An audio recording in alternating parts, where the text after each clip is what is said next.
Good morning. This is Philip with RTX Honeybees.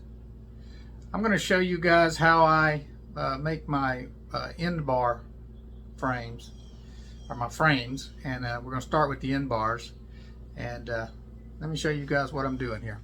Okay, so what I've got here is 2x4s cut to the length of each of the end bar frames. And what we have here is 51 pieces, 9 1/8 inch long for deeps. I've got 15 pieces, 15.5 inches long for a Texas deep. And I've got 42 pieces that are 6 1/4 inches long for a medium frame. So when you're sourcing your lumber, I'll use just about anything for these end bars, and they'll probably be about 10% waste on them. But don't go out and buy full price 2x4s. You can see the purple paint there. That means I got those out of the 70% off bin at the hardware store, the lumber store. And then some of this is given to me. People throw it out. It'll have nail holes in it. Just make sure it doesn't have any nails, because it'll mess up your planer if you have nails in it. But yeah, don't go out and pay full price for anything to build these frames. So I just want to let you guys know that making these frames has nothing to do with trying to save money. Sure, I'll save some money, but it takes a lot of time to hand make them like this. So you're better off buying them if you're concerned about the time you're spending. But I just enjoy the heck out of cutting wood, so that's why I make them myself. Just it gives me some sense of fulfillment and pride that I'm able to make them. Thank you guys for coming along. Let's get started.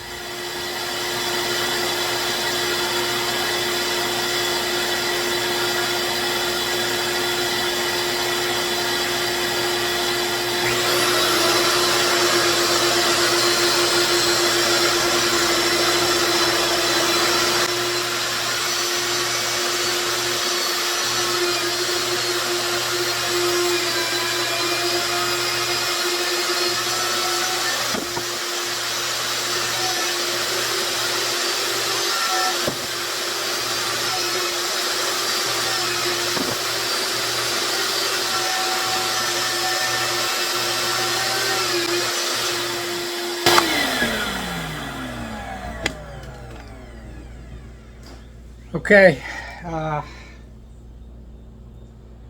this planer's not working. I don't know if the blade, didn't sound like the blade is spinning, or it's not cutting anything. So, and there's kind of a burning smell too. So looks like I'm in the market for a new planer. So I'm going to work on this a little bit, see if I can get it going. If not, when I come back, I'll have a new planer. All right, I diagnosed the problem. Belt's gone. This is the second belt I've put on this thing. This one didn't last very long. The planer saga went on for several days. I ordered a belt. I also found some spare belts. I spent hours attempting to put the belt on, but it was too short. The belts I ordered from eBay and Amazon were the same belt that I already had. I videoed much of the struggle, but decided not to show it to save about 5 minutes of video time. I ended up trying to find a solution with the joiner. I tried a couple of things, and here's what I ended up doing. Okay, I'm not happy at all about how these are coming out. I don't know, you can almost see. You can see the taper. See, that's thinner at the top than at the bottom. I'm going to end up with a mess if I keep going down this route. So what I did was I harkened back to my college days, to when I took a furniture design class. I learned how to properly mill a piece of lumber.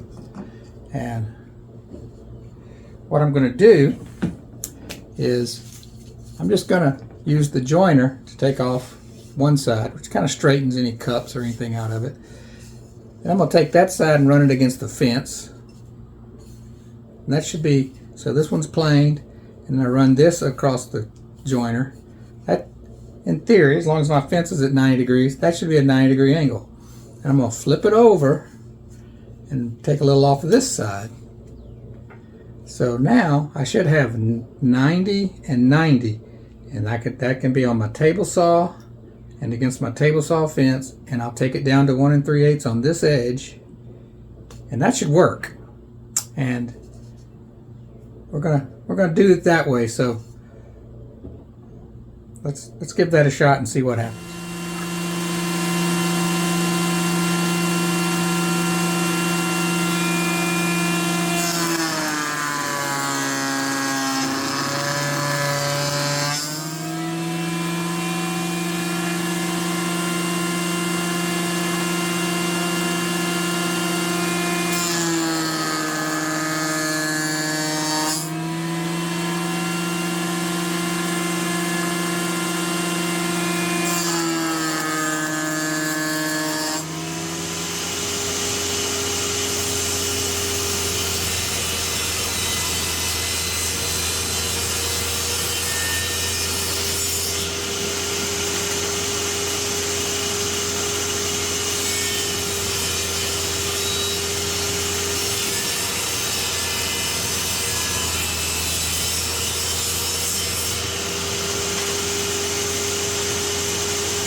That's pretty good. You guys can see that, but there might be a 30-second clearance there, and that's adjustable. I could bump that fence in or out a little bit, but I'm pretty happy with that. That's what we're going to do. Also, I just want to apologize. This was not supposed to be a video about how Philip problem solves his broken tools. It was just about making sidebars, but maybe there's a lesson to be learned here. Maybe there's some tenacity involved. Just got to get it done one way or the other.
So we have all of our blanks cut, piled up here in a kind of a mess, but they are,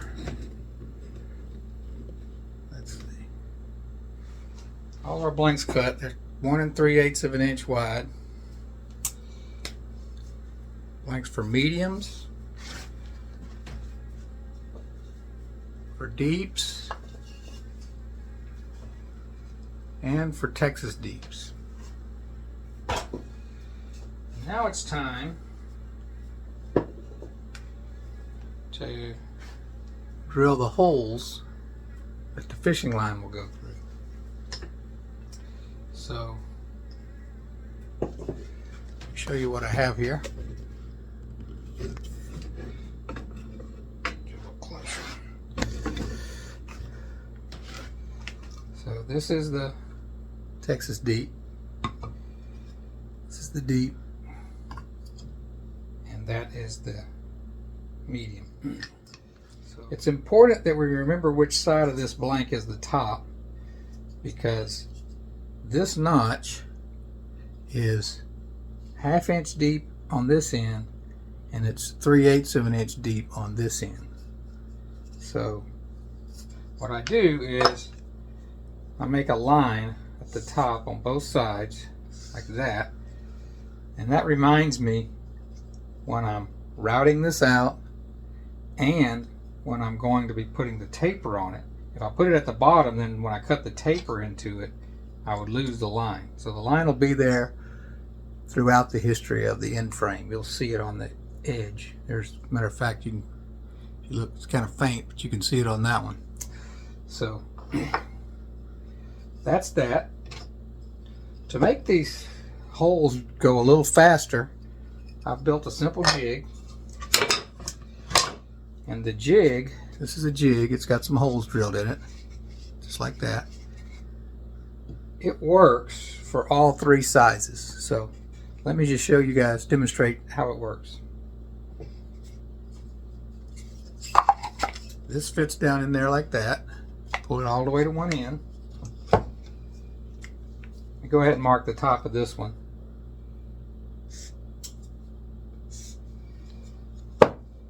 Don't have to mark the top of this one because it's going to get a 1/2 inch notch here and a 1/2 inch notch here, and as long as I keep the taper on the, you know, toward the same end, this can work either way. So I just hold that in there like that. Keep the drill as straight as it can.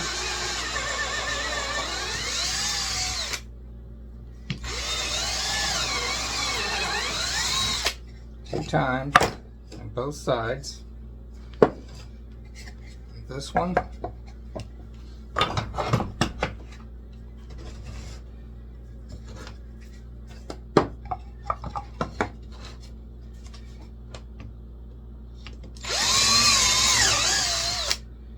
One, 2, 3. It over.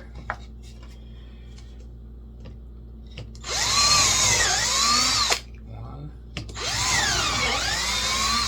2,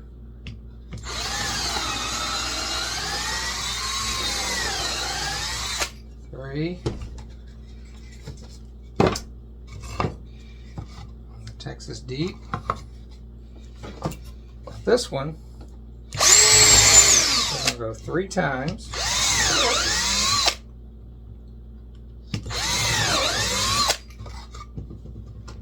Then we're going to spin it around and go 3 times this way.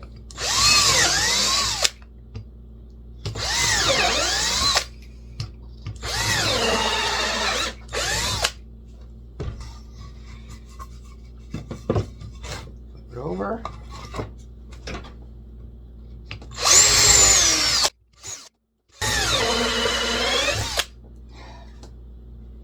Anyway. Drill bit came out. I'm switching drills. This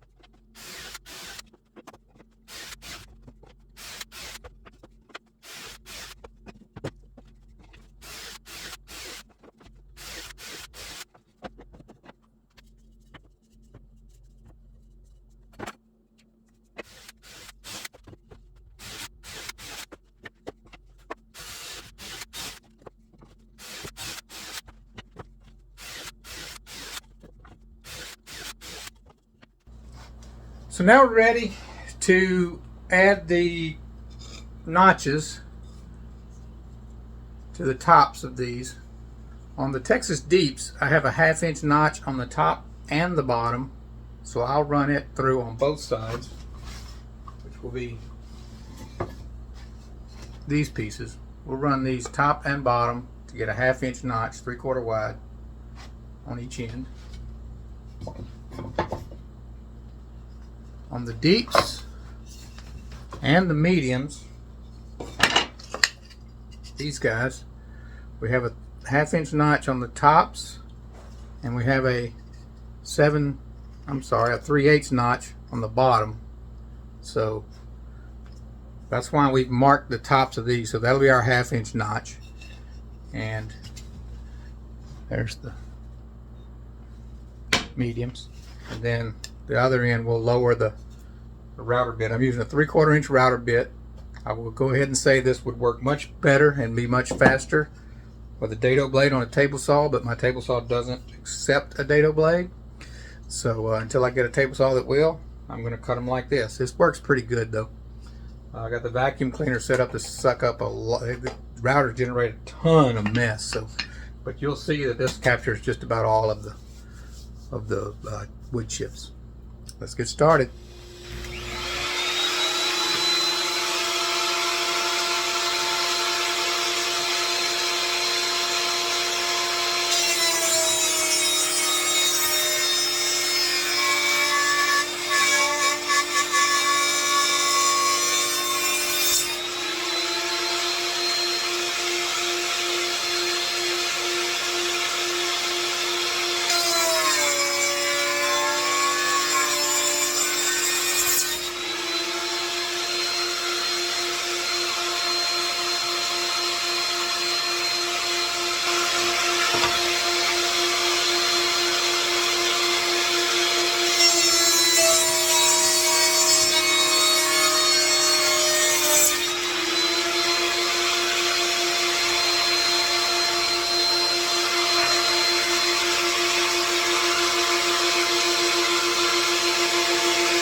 That's all of them.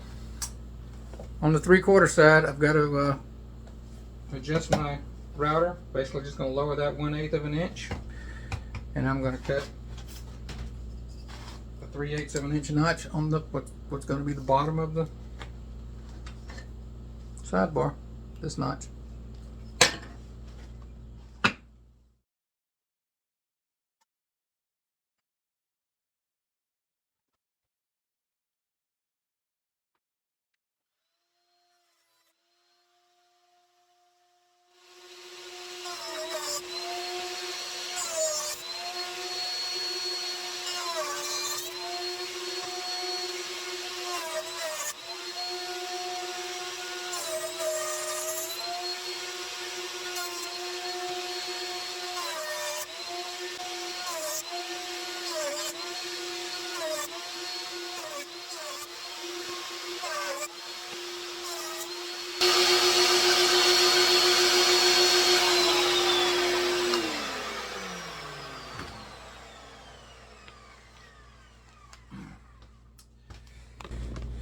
All right, that's it.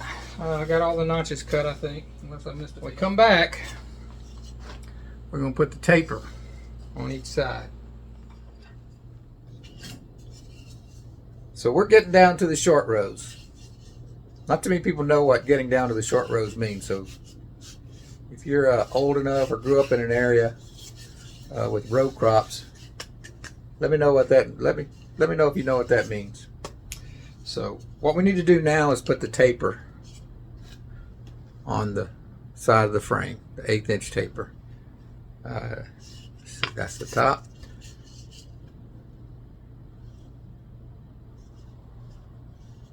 Okay, and to do that, we're going to use the joiner.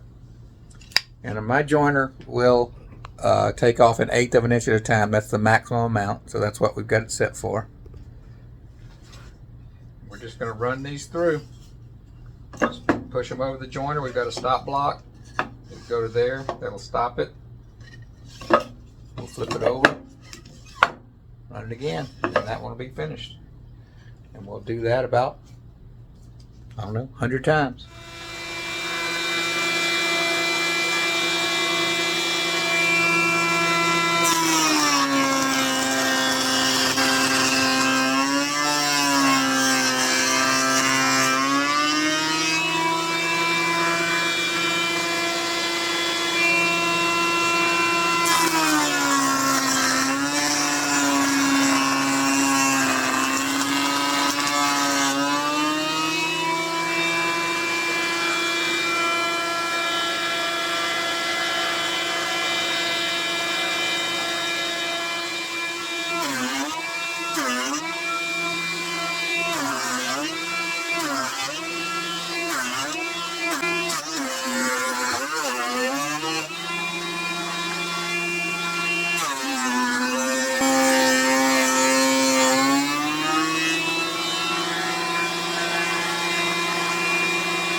All right, done.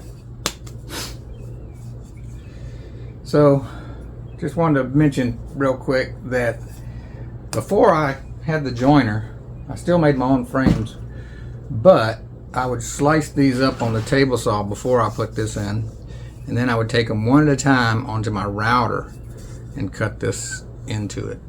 And boy, did that really shake my hands and vibrate, and my hands would be sore for a day after that. The joiner also, I can feel it in my wrists and my hands, the vibration. I wouldn't want to sit there and do that all day, but it's not near as bad as doing them one at a time on the router. So that's the reason I bought that joiner, was just for this purpose. That's probably the only major tool I've bought just for beekeeping. Everything else I already had, and you know, I'm into kind of woodworking anyway, so don't go out and buy a bunch of stuff just so you can make a few frames or boxes or whatever. But if you enjoy woodworking already, have some of the tools, it's very rewarding. We come back, we'll be slicing these up into the individual components. We're almost there. Okay, we're down to our last step, which is just taking these and ripping them down. The Texas Deeps are 1/2 inch thick. The regular Deeps and the mediums are 3/8 of an inch thick. So I have got my table saw set up here at 1/2 inch. I'll cut all the Texas Deeps. I'll move my fence over 1/8 inch, and I'll cut all the Deeps and mediums. Let's get started.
we're finished.